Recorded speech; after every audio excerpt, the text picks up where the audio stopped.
Hindi class में आप सभी लोगों का स्वागत है।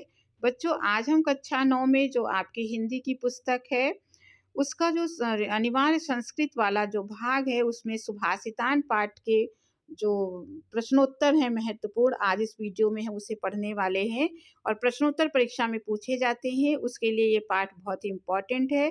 तो आज इस वीडियो में हम सुभाषितान के जितने भी इम्पोर्टेंट क्वेश्चन हैं वो देखेंगे। तो बच्चों, वीडियो को आप आखिरी तक ज़रूर देखिएगा ताकि आपको सुभाषितान पाठ के जितने भी महत्वपूर्ण प्रश्नोत्तर हैं वो पढ़ने के लिए मिल जाएं। और अगर आप इस तरह के और भी नए-नए वीडियो पाना चाहते हैं तो चैनल को सब्सक्राइब कर लीजिए। आपके लिए लगातार ऐसे वीडियो बनते रहेंगे और आपके पास पहुंचते रहेंगे। अब इस वीडियो को शुरू करते हैं, जिस पाठ का नाम है सुभाषितान, जिसके प्रश्नोत्तर हम लोग पढ़ने वाले हैं।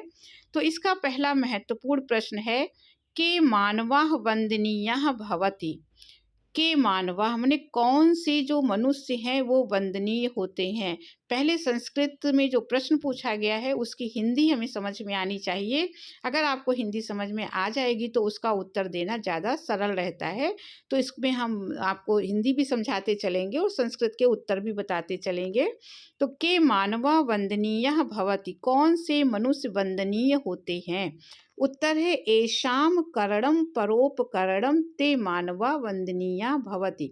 एषां माने जो लोग, करणम माने करते हैं और क्या करते हैं, परोपकरणम, जो व्यक्ति जो मनुष्य परोपकार का काम करते हैं, ते मानवा वो मनुष्य वंदनीय होते हैं। फिर से प्रश्न देखते हैं, के मानवा वंदनीया भवति, कौन से मनुष्य वंदनीय होते हैं। तो एषाम करणम परोपकरणम, जो लोग जो मानो परोपकार करते हैं, ते मानवा वही मानो वंदनीय होते हैं। अगला प्रश्न है कह वरम अस्ति। वरम माने होता है श्रेष्ठ, वरम का अर्थ है श्रेष्ठ। प्रश्न पूछा गया कह वरम अस्ति, कौन श्रेष्ठ है। तो कौन श्रेष्ठ है, इस एक श्लोक का से प्रश्न है। तो यहाँ पे उत्तर होगा एकः गुणी पुत्रः वरम अस्ति। एक गुणवान पुत्र ही श्रेष्ठ है। माने 100 पुत्र अगर मूर्ख हो तो वो सही नहीं है, बल्कि एक गुणी पुत्र, एक गुणवान पुत्र ही श्रेष्ठ है। प्रश्न फिर से देखते हैं, कह वरम अस्ति। वरम का आप हिंदी याद रखिएगा, वरम माने श्रेष्ठ होता है, उत्तम होता है। तो कौन उत्तम है या कौन श्रेष्ठ है। तो एकः गुणी पुत्रः वरमस्ति, एक गुणी पुत्र ही श्रेष्ठ है। अगला प्रश्न देखते हैं, चंद्रः किम हन्ति। चंद्र किसका, हन्ति माने नाश करता है, विनाश करता है, नष्ट करता है। चंद्र किसका नाश करता है, चंद्र किसे नष्ट करता है या किसको मारता है। तो चंद्रः तमः हन्ति, चंद्र जो है, तम माने होता है अंधकार, तम का अर्थ होता है अंधकार। चंद्रमा जो है वो अंधकार का नाश करता है, अंधकार को मिटाता है। प्रश्न पूछा गया था चंद्रः किम हन्ति, छोटा सा एकदम प्रश्न है, चंद्रः किम हन्ति, चंद्रमा किसका नाश करता है। उत्तर होगा चंद्रः तमः हन्ति, चंद्रमा जो है वो तम माने अंधकार का नाश करता है। किमौषधम दुर्लभम। किमौषधम दुर्लभम माने कौन सी औषधि दुर्लभ है। औषधि माने होती है दवा।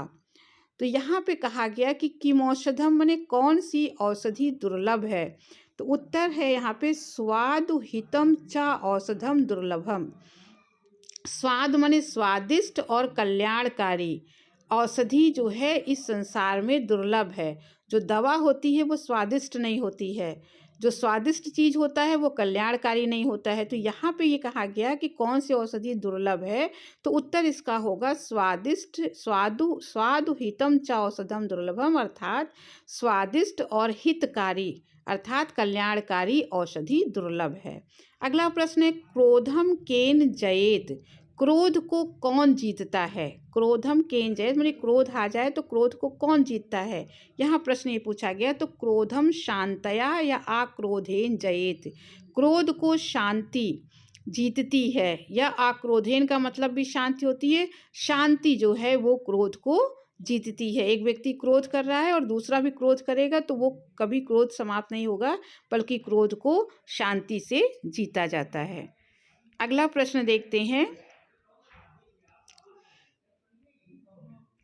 कस्य संसर्गम त्यजेत। संसर्गम माने साथ, सानिध्य माने साथ, किसका साथ, त्यजेत माने त्याग देना चाहिए, हमें किसका साथ नहीं करना चाहिए, इस प्रश्न में पूछा गया।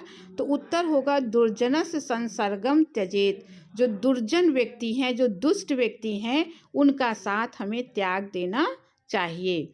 तो फिर से प्रश्न देखते हैं, कस्य संसर्गम त्यजेत, किसका साथ छोड़ देना चाहिए, त्याग देना चाहिए।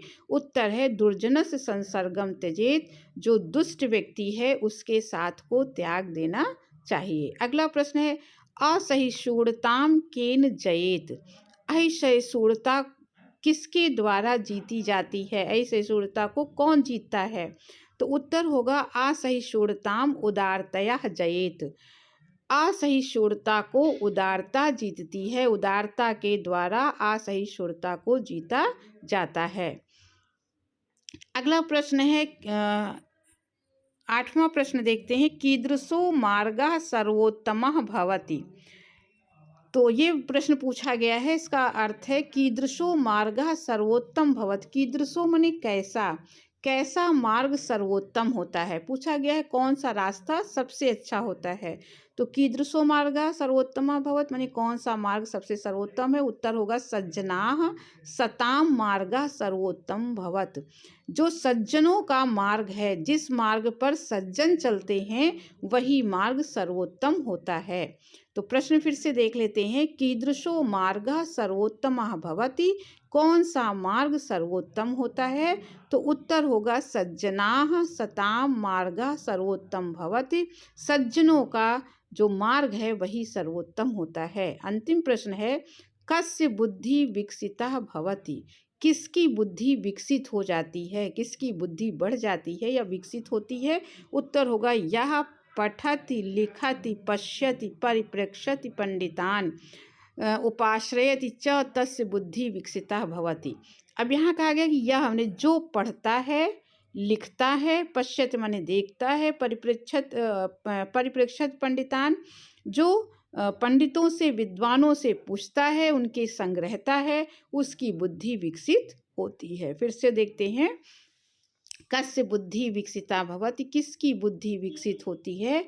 तो उत्तर होगा यह पठति लिखति पश्यति परिप्रेक्ष्यति पंडितान उपाश्रयति च तस्य बुद्धि विकसिता भवति, जो पढ़ता है, लिखता है, पश्यत माने देखता है, परिप्रेक्ष्यत पंडितान माने पंडितों से विद्वानों से पूछता है, उनके संग रहता है, उसकी बुद्धि विकसित होती है। तो ये आपके इस पाठ के सारे महत्वपूर्ण प्रश्न थे, आपको समझ में आ गए होंगे। अगर आपको वीडियो अच्छा लगा हो तो आप चैनल को सब्सक्राइब ज़रूर कीजिएगा, लाइक कीजिएगा, शेयर कीजिएगा। अब अगले वीडियो में फिर किसी टॉपिक के साथ मिलेंगे, तब तक के लिए धन्यवाद।